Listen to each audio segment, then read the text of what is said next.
든든한 우리 집 주치의와 함께하는 시간 닥터플러스입니다. 오늘은 정형외과 전문의 재진호 원장 모셨습니다. 안녕하세요. 안녕하세요. 정형외과 전문의 재진호입니다. 네, 반갑습니다. 자, 오늘의 주제는 퇴행성 관절염 준비했습니다. 일단 퇴행성 관절염이 어떤 질환인지부터 설명을 좀 들어보겠습니다. 네, 관절은 뼈와 서로 연결되는 부위입니다. 그래서 뼈끼리 서로 맞닿는 부분에는 소위 이제 물렁뼈라고 하는 이 관절 연골이 덮여 있습니다. 네. 이 퇴행성 관절염은 이 일종의 노화 과정에 의해서 이 물렁뼈 연골이 마모가 되고 닳게 되면서 통증이라든가 부종 그리고 변형이 생기는 그런 질환입니다. 네. 이게 노화 때문에 발생이 되는 겁니까? 네, 주로 퇴행성 관절염의 원인은 노화가 주로 원인이 되고요. 그 위에도 어떤 무리한 활동을 한다든지 심한 운동을 한다든지 이런 과도한 사용도 퇴행성 관절염의 원인이 될 수가 있고요. 또 비만과 과체중 그리고 다리가 O자형으로 휘는 그런 내반 변형 등도 퇴행성 관절염의 원인이 될 수가 있습니다. 또 운동 부족으로 인해서 근력이나 인대 등이 약화되는 것도 어떤 퇴행성 관절염을 부르는 그러한 원인이 될 수가 있겠습니다. 네. 이게 주 원인이 노화 때문이라고 하면 아무래도 발병 연령층은 한 노년층이 주로 많이 겪으시겠네요. 네, 그렇습니다. 퇴행성 관절염은 주로 이제 노화 과정에 의해서 발생하는 것이기 때문에 주로 50대 이후부터 발생 빈도가 높아지는 경우가 많습니다. 근데 고령층에서 많이 발병을 한다고 하지만은 요즘에는 또 젊은 층의 그 퇴행성 관절염 발병률이 또 많아지고 있다라고 들었거든요. 네, 그렇습니다. 특별한 이유가 있습니까? 네, 요즘은 건강과 다이어트 때문에 운동을 하시는 분들이 굉장히 많습니다. 그런데 이런 준비 운동을 제대로 하지 않고 또 무리한 운동을 하게 되면 관절이 손상되기가 쉽습니다. 특히 젊은 층에서는 오히려 더 조심을 하지 않고 또 어떤 다이어트라든가 이런 부분 때문에 좀 욕심을 내서 무리를 하는 경우가 더 많거든요. 그래서 퇴행성 관절염으로 이어지는 경우가 점점 늘어나고 있는 추세입니다. 또는 그 잘못된 식습관 때문에 요즘에 그 패스트푸드라든가 어떤 인스턴트 식품 등을 많이 드시기 때문에 어떤 과체중도 많이 발생하고 있어요. 이런 것들도 젊은 층에서 퇴행성 관절염이 많이 증가하고 있는 그런 원인이 되고 있습니다. 네. 네. 이게 성별로 보면 어떨까요? 남성 혹은 여성 어느 쪽에서 더 이 퇴행성 관절염을 많이 겪을까요? 네, 퇴행성 관절염은 남성보다는 여성에서 더 많이 발생을 합니다. 네. 그 이유는 첫 번째, 여성들은 남성보다 근력이나 인대가 네. 상대적으로 약하기 때문에 관절이 더 손상되기가 쉽습니다. 네. 그리고 두 번째 이유는 아무래도 우리나라 여성들이 이 가사 일을 많이 하기 때문에 가사 일은 아무래도 쪼그리고 앉아서 이렇게 하는 경우가 많거든요. 그렇죠. 이제 그러한 것들이 무릎에 무리를 주면서 퇴행성 관절염이 더 많이 발생하는 그런 원인이 될 수가 있습니다. 그리고 특히 여성 같은 경우에는 폐경 후에 어떤 호르몬의 변화가 발생을 하는데요. 그런 호르몬의 변화가 뼈나 이런 연골들을 약하게 하기 때문에 그러한 것들도 여성에게서 퇴행성 관절염이 더 많이 일어나는 그런 요인 중에 하나가 될 수 있습니다. 이게 폐경 이후 여성분들이 걸릴 확률이 좀 높아지는 겁니까? 네, 그렇습니다. 예, 알겠습니다. 근데 저 이런 말 들어본 적이 있는 것 같아요. 골다공증이 있으면 퇴행성 관절염에 걸리기가 쉽다, 혹은 빨리 온다. 네. 이런 말을 들어본 적이 있는 것 같은데 네. 골다공증이 있으면 확실히 빨리 발병을 하나요? 예, 그런 말들이 있는데요. 실질적으로 골다공증이라고 하는 것은 뼈에 있는 칼슘이 빠져나가면서 뼈의 질이 약해지고 강도가 약해지는 그런 병입니다. 네. 또 퇴행성 관절염은 뼈랑 상관없이 연골이 마모되고 다름에서 생기는 병이기 때문에 두 가지가 서로 다른 병이고요. 서로 어떤 직접적인 인과관계는 없습니다.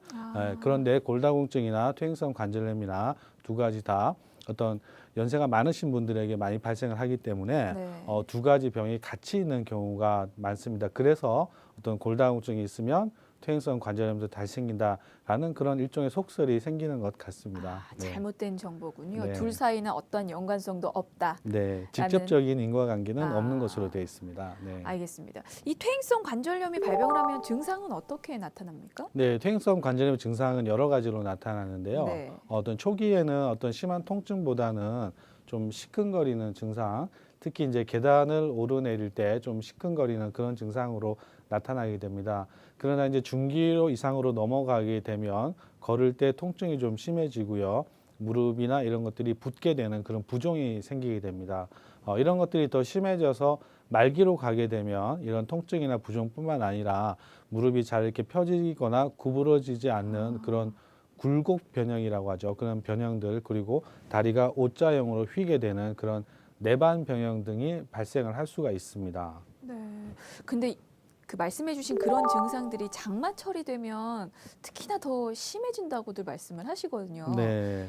이게 뭐 비 때문인가요? 사실입니까? 네, 그 꼭 장마철이 아니더라도 날씨가 흐리거나 비가 오게 되면 이 기압이 낮아지게 됩니다. 그런데 우리 몸 안에 어떠한 곳이라도 염증이 있게 되면 정상 조직하고는 다르게 보이지 않는 약간의 그런 미세한 틈들이 생기게 네. 됩니다. 그런데 주변 기압이 낮아지게 되면 이 틈이 팽창을 하게 돼서 주변의 신경을 자극하게 됩니다. 그렇기 때문에 통증을 유발하는 원인이 되거든요. 그래서 비 오는 날, 장마철에 흐린 날 이렇게 관절염이 있으신 분들이 통증이 심해지시는 거는 과학적으로도 근거가 있는 얘기입니다. 네.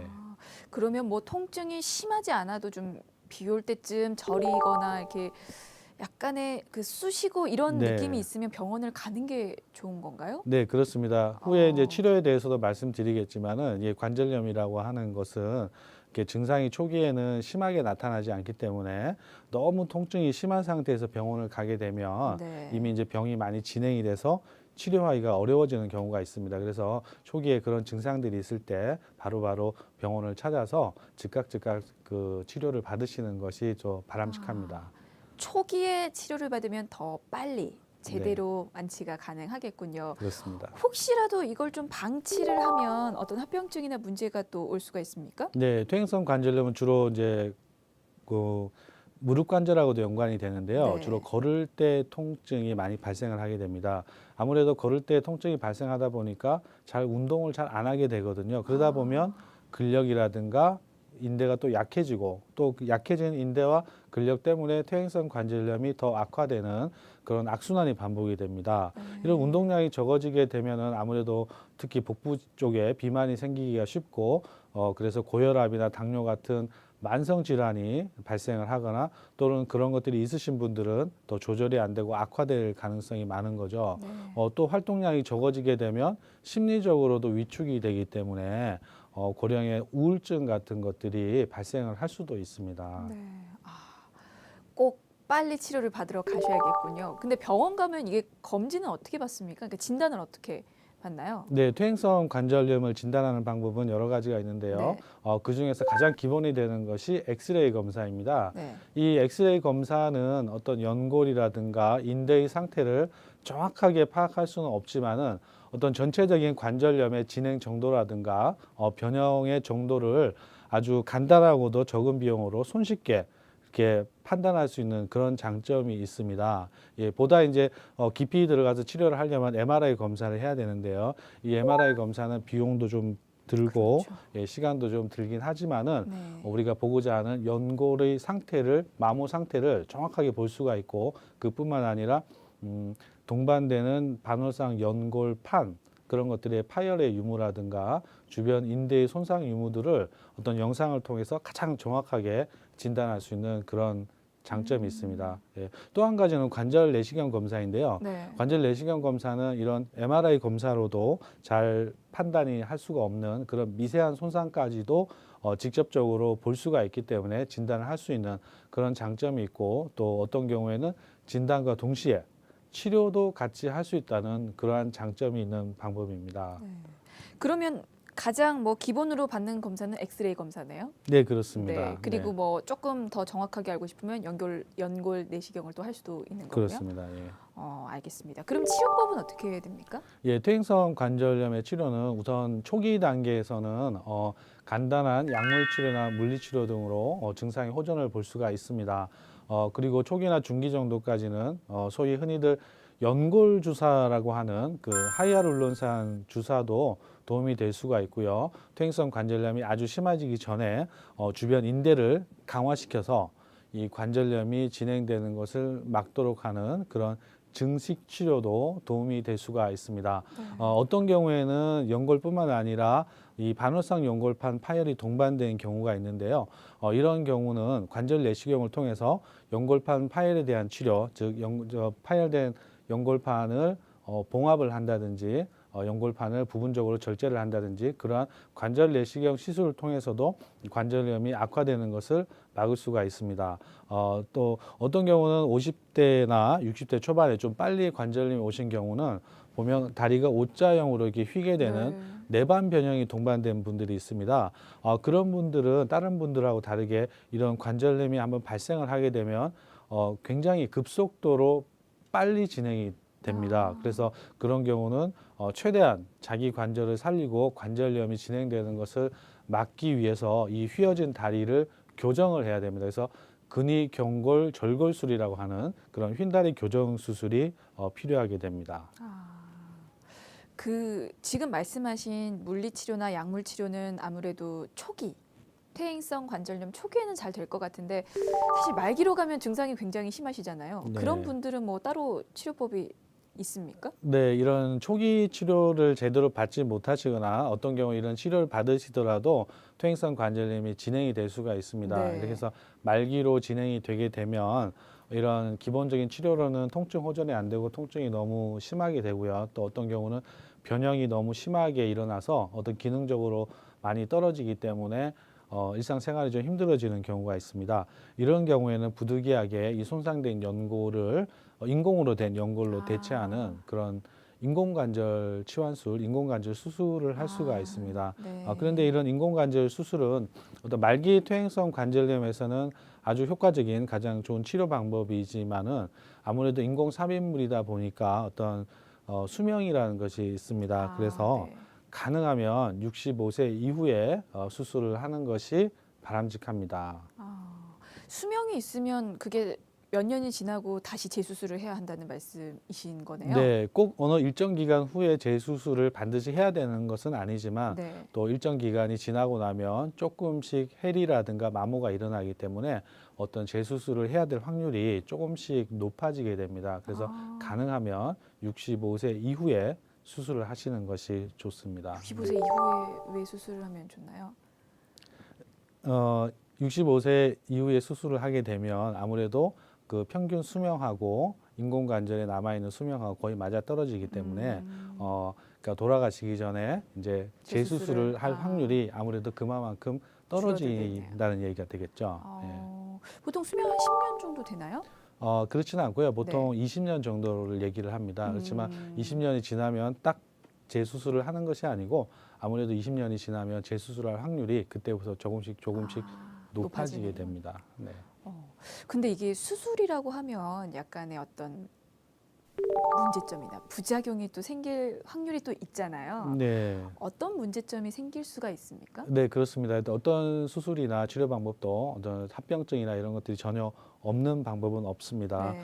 인공관절 같은 경우에는 아무래도 인공 삽입물이 들어가다 보니까 어떤 경우는 관절 강직이라든가 감염이 발생하는 경우가 있습니다. 그렇지만 그 확률이 대개 0.5에서 1% 미만의 확률로 발생을 하고 또 발생을 하더라도 적절하게 치료를 하면 되게 호전되는 경우가 많기 때문에 크게 걱정을 하지 않으셔도 됩니다. 더군다나 관절 내시경 시술 같은 경우에는 특별한 합병증이 없이 치료가 가능하고요. 휜다리 교정 수술 같은 경우에는 어떤 관절에 인공적인 삽입물을 삽입하는 것이 아니기 때문에 어떤 감염이라든가 관절 강직이라든가 이런 부분에 대한 합병증에 대한 부담감이 거의 없다시피 하고요. 또 어떤 자기의 관절을 그대로 살려서 치료를 하는 것이기 때문에 어떤 정해진 수명이 없다는 것도 하나의 장점입니다. 그래서 이 휜다리 교정 수술은 50대나 60대 초반에 발생한 그런 퇴행성 관절염의 치료에 있어서 아주 적합한 그런 치료 방법입니다. 이게 근데 퇴행성 관절염은 치료가 굉장히 힘들다.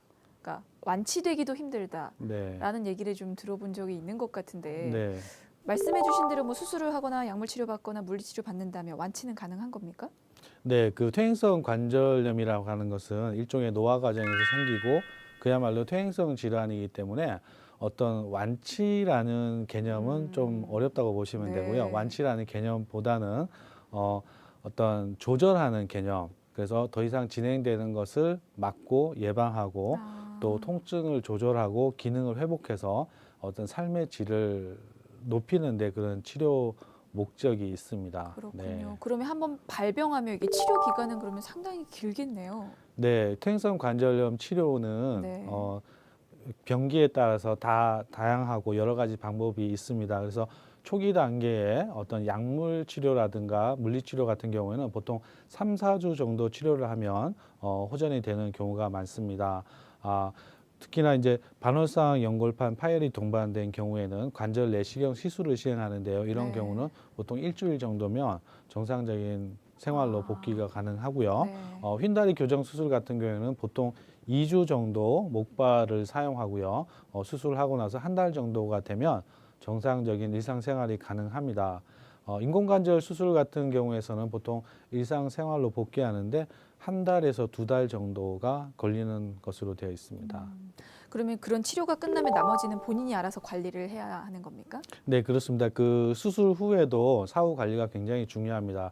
특히 이제 인공관절 수술 같은 경우에는 수술 직후부터 이제 수동적인 그리고 능동적인 관절 운동을 시작해서 근력을 계속 키우고 또 관절의 가동 범위를 넓히는 그런 재활 치료를 또 열심히 받으셔야 됩니다. 하지만은 관절 내시경 수술이나 휜다리 교정 수술 같은 경우에는 보통 목발을 2주 정도 사용하시고 나면 특별히 재활 치료가 없어도 한 달 정도면은 다 일상생활로 정상적인 생활이 가능하십니다. 네. 그러니까 본인이 해야 하는 관리법은 어떤 게 있을까요? 그러니까 퇴행성 관절염 치료나 예방하는 데 도움이 되는 어떤 생활 습관들?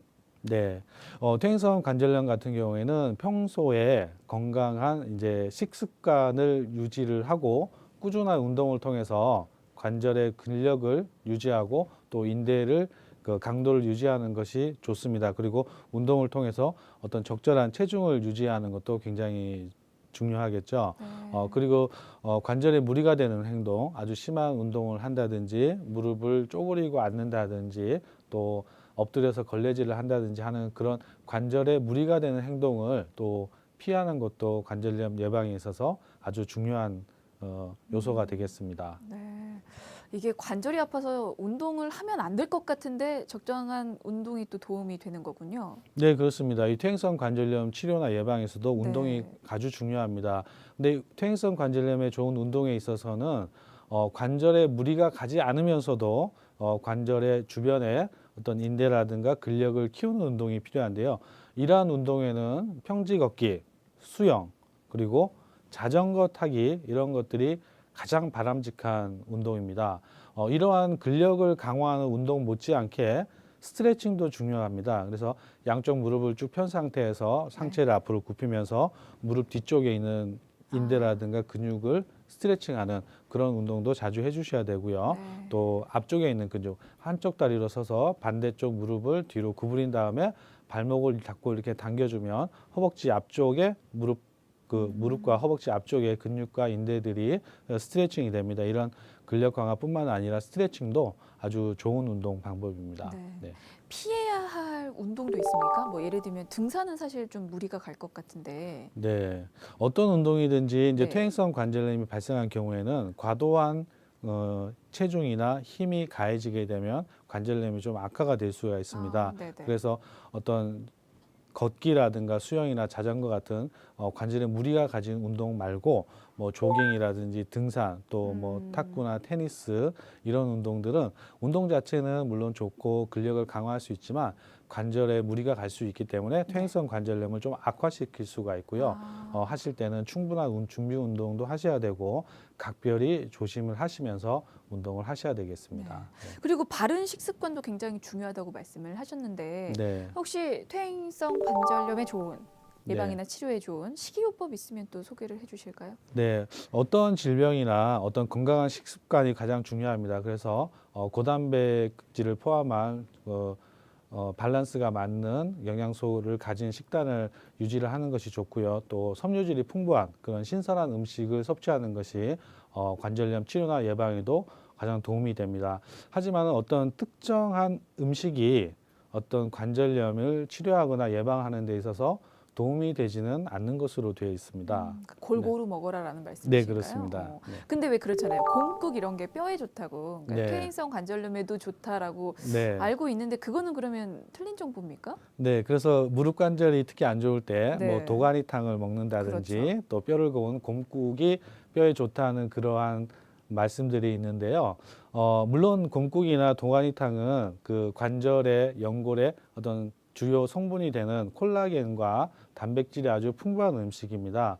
하지만은 이런 것을 드신다고 해도 결국 우리 몸에 흡수가 될 때는 이런 콜라겐이나 단백질들이 분해가 된 상태에서 아미노산의 형태로 흡수가 되고요. 이것이 다시 체내에서 합성이 돼서 연골이나 관절로 가게 됩니다. 그래서 어떤 특정 부위를 이용한 음식을 섭취를 했다고 해서 어떤 그런 특정 부위의 건강이 좋아진다고 하는 것은 어떤 과학적으로 근거가 있다고 보기는 어렵겠습니다. 네, 골고루 드시는 게 최고다라는 네. 그런 말씀이셨던 것 같습니다. 그리고 또 이제 요즘에는 건강 보조식품 많이들 드시거든요. 네. 이런 것도 퇴행성 관절염에 도움이 됩니까? 네, 많은 건강 보조제들이 있고요. 관절 건강에 도움이 되는 그런 보조제들도 많이 나와 있습니다. 물론 관절 건강에 도움이 됩니다. 하지만은 이것들은 치료 약제가 아닌 그야말로 관절 건강 보조제이기 때문에 어떤 무엇보다도 근본적인 치료가 우선이 되어야 하겠고요. 치료에 있어서 이런 건강 보조 식품에만 너무 의존해서는 좀 곤란하겠습니다. 그래서 우리 건강에 있어서 마치 비타민과 같은 그런 역할이라고 보시면 되겠습니다. 네, 건강 보조식품을 활용을 해도 되지만 치료는 방치한 채 그거에만 너무 의존하시면 곤란하다. 이런 식으로 요약을 해도 되겠군요. 네. 알겠습니다. 자, 끝으로 퇴행성 관절염을 예방하고 극복하는 데 도움이 될 한 말씀 부탁을 드리겠습니다. 네. 어떤 질병이나 마찬가지지만 병이 커지기 전에 치료를 해야 그 치료 효과도 좋고 또 간단하게 치료를 할 수가 있습니다. 이 퇴행성 관절염도 마찬가지입니다. 조기 진단과 조기 치료가 아주 중요합니다.